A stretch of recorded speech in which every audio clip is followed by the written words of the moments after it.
After you bake a cake, what do? You put icing on it. You're not allowed to eat it, but you can put icing on it. And that's exactly what we're going to do here with the flies. The bench presses the cake, this is the icing. What we're going to do is actually do the flies, and we're going to actually sculpt the chest. A lot of people do the flies improperly as well because they're not arching the back. What they're doing is they're actually doing this, letting that absorb into the back. Everybody wants to know why their traps are so big. It's because the tension of the day is there, and then you throw all your weightlifting on top of it. But I'm going to show you how to do them properly. Use a manageable weight. You don't need a lot of weight for this exercise. Okay, now my back is arched, the weights are together, not touching, disturbing everybody in the gym. And I'm going to bend my elbows ever so slightly and come on down very slowly. I'm going to exhale, let the air out, and move the weights up very slowly. Back is arched throughout the entire movement. Weights are under control at all times. I'm getting a stretch, I feel the stretch, and then I resume moving the weights up. The chest is engaged and flexed. At the top of the movement, the weight is never leaving my chest. My hands are relaxed. I'm actually pulling these weights together. I'm not pushing with my shoulders. I'm thinking about pulling the weights together, pretending that there's a magnet on each dumbbell and they're being pulled together. Exhale. Inhale, expand the chest. Back arch. Feel a stretch, stop. If you want to torture yourself for a little bit, you can hold it here and move slowly. Magnets, pulling the weights together. Chest rippling. Feeling good, feeling strong. Again, doing as many reps as possible on the first set. If there's anything left for the second set, I'm going to do the second set.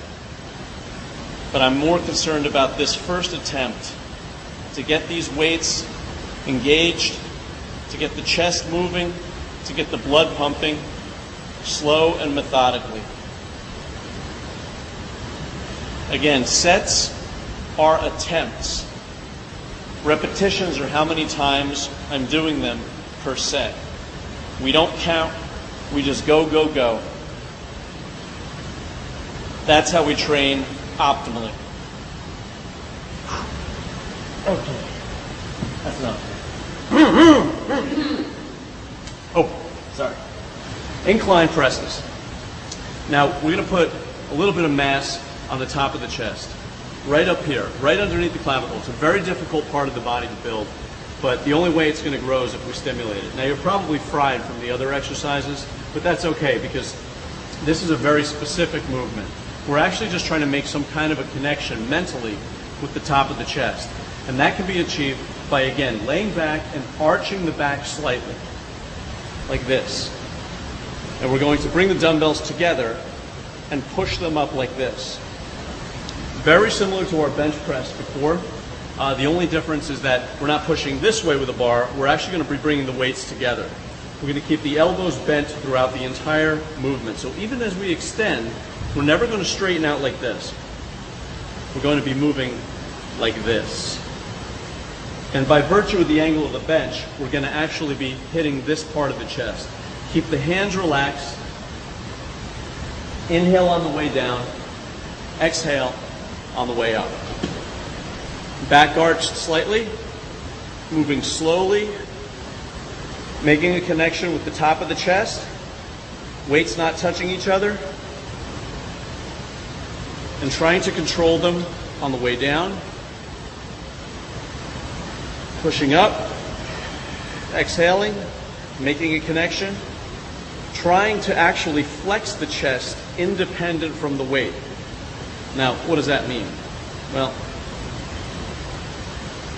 it's almost like art. You know it when you see it. But I'm going to try to tell you how to do it.